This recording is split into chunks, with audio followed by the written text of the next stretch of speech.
Team announce हुई, शोएब भाई का नाम नहीं था।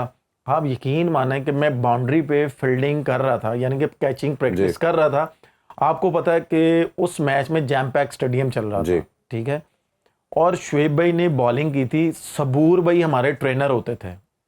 आप यकीन माने उनको उन्होंने मिड पे नहाया और वो कह रहे थे कि मेरी बॉलिंग पकड़। आप यकीन माने कि मैं बाउंड्री पे खड़ा हुआ था और शोएब भाई जब बॉलिंग कर रहे थे ना गुस्से में, और बाउंड्री तक आवाज आ रही थी, जब वो पकड़ रहा था ना, आवाज क्या आ रही थी, पटख पटख पटख। और आपको पता है कि इंडिया में कितना क्राउड होता है और वो कितना शोर कर रहा था कि वहां तक आवाज आ रही थी।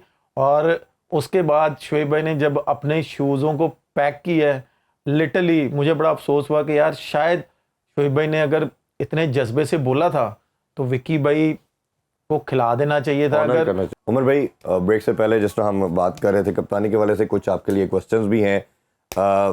इसी तरह फैसलाबाद से इन्होंने नाम तो नहीं लिखा, सारे अच्छे वाले हैं। आज मोस्टली जितने भी हैं वो आपके फैंस जो हैं वो यही कह रहे हैं जी। एक ने बड़ा इंटरेस्टिंग लिखा है कि आप टीम में क्यों नहीं है, हालांकि दमाद कोटा तो चल ही रहा है, तो फिर भी आप टीम में क्यों नहीं है। और ये समर हयात है जी। फिर एक फ़ैन आपके हैं, वो कहते हैं जी हमें आप ग्रीन शर्ट में बड़े अच्छे लगते थे, और ख़ासतौर पे जो लिप्स पे बाम ग्रीन लगाते थे तो वो मैं बड़ा फैसिनेट करता था। और इसी तरह बाकी जो है जी हमाद अहमद हैं मियाँ वाली से, उन्होंने कहा था कि 2011 में से आपकी क्रिकेट को फॉलो कर रहे हैं जी, और पूरी दुनिया में आपने परफॉर्म किया। हम चाहते हैं कि आप आएँ, आपको देख के मोटिवेशन मिलती थी। जब से आप बाहर हैं उन्होंने क्रिकेट देखनी छोड़ दी है जी। तो ये अच्छा 2011 का मैं अगर थोड़ा हम जिक्र कर ही रहे हैं, आज के मैच से पहले अगर बात करें, उससे पहले 2 सवाल हुए थे।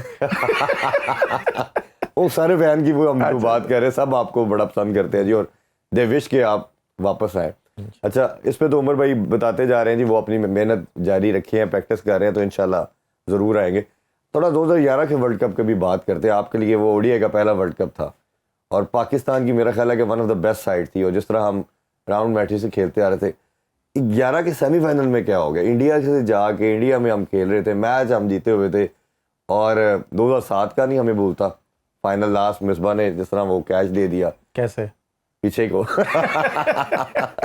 और 11 में भी जिस तरह हमने रुकने की बात की कि वो आपने कोशिश की, अनफॉर्चुनेटली नहीं सक्सेसफुल हो पाए, और बाकी प्लेयर भी आउट होते रहे, यूनुस भाई भी थे, बट मिसबा ने हमने देखा कि रोक के क्रिकेट खेली। उसका क्या दुख था, अगर उसको शेयर करना चाहे। और लास्टली ये कि शोएब अख्तर अपने हर इंटरव्यू में कहते हैं कि अगर मुझे वो मैच खिला दिया जाता तो मैं ज़रूर कुछ करता।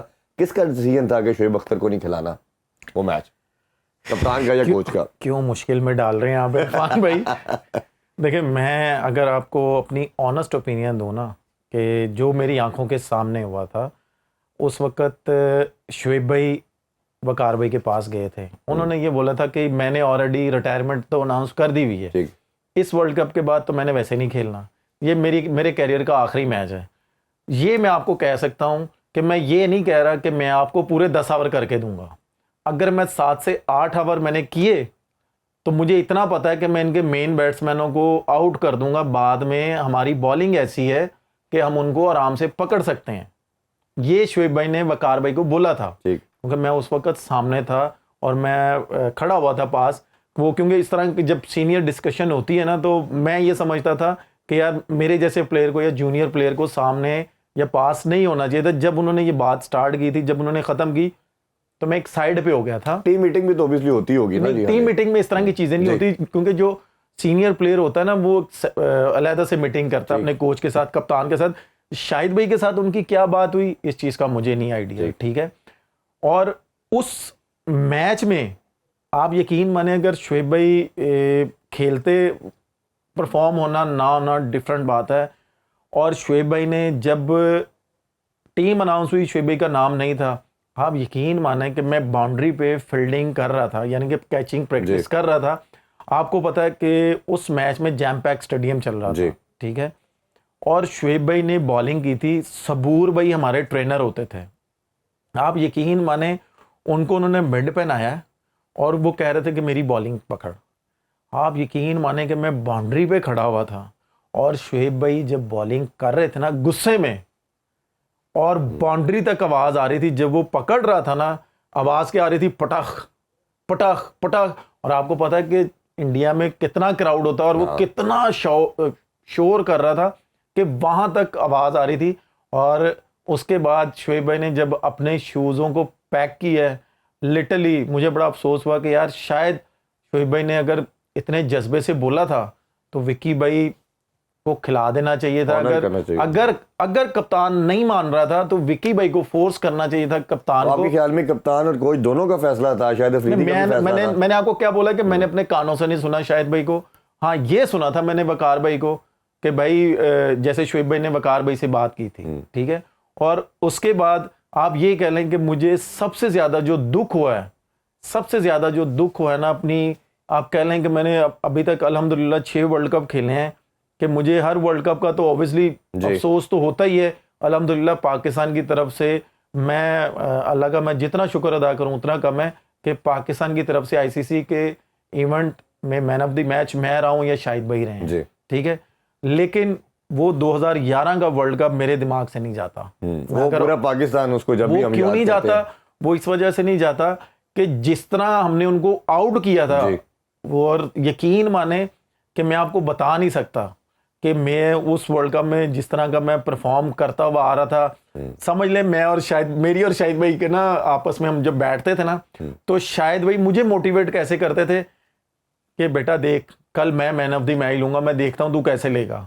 कि हम एक दूसरे के साथ ना शाहिद भाई ने और मैंने ना मैच डाला हुआ था कि वो मुझे ऐसे मोटिवेट करते थे। वो क्यों में थे, बड़ा अच्छा देखें वो क्यों कि शाहिद भाई ने मेरे से परफॉर्मेंस लेनी थी। और उस मैच में, उस वर्ल्ड कप में आप निकाल के देख लें, मैं और शाहिद भाई ही पाकिस्तान की तरफ से मैन ऑफ द मैच हो रहे थे ज्यादा, ठीक है। और उस मैच में आप ये समझ लें कि मैंने जब स्टार्ट किया ना, तो मैंने जब बाउंड्रीज मारनी शुरू की हैं, तो यकीन माने मैं सबसे पहले तो मैंने जाके जब लेग स्टैम्प लिया ना, तो जब क्राउड चीख रहा था ना, तो विकेट पे मैं खड़ा हूँ, जमीन समझ लें कि हिल रही थी, तो मैं कह रहा था मैं किधर आ गया हूँ। उस वक्त मैंने अल्लाह का नाम लिया, दुरूद शरीफ पढ़ी और मैंने कहा यार देखी जाएगी जो होगा। तो जब मैंने शुरू किया, आप यकीन माने कि ऐसे लग रहा था कि स्टेडियम में कोई बैठा ही नहीं हुआ, कि पूरा क्राउड खामोश था। और मेरे साथ मिसबा भाई खेल रहे थे, तो मैं मिसबा भाई मुझे कह रहे थे कि तू बस पूरा कर ले सारा स्कोर, तू खलोता ले, तू बस सिंगल कर। मैं क्या मिसबा भाई अल्लाह दा वास्ता है, मेरी अद्धी भी वाजरी बाहर जा रही है, मैनू मारन दो सीधियां इटा ना करो। ये ना ये बड़ा इंटरेस्टिंग टॉपिक है, ये मेरे ख्याल पूरा पाकिस्तान सुनना चाहता है कि what was actual happened on that day. और पूरा पाकिस्तान अभी जब भी इसको रिकॉल करता है तो बड़ा हम सैड होते हैं, बट ये कल ज़रूर इस पर मज़ीद बात करेंगे। अभी आपसे ज़्यादा चाहेंगे जी, आज पिंडी में मैच खेला जाएगा मुल्तान सुल्तान और शावर ज़ल्मी का, वो ज़रूर देखें, ग्राउंड में ज़रूर जाए, कराची वाला काम नहीं करना सबने।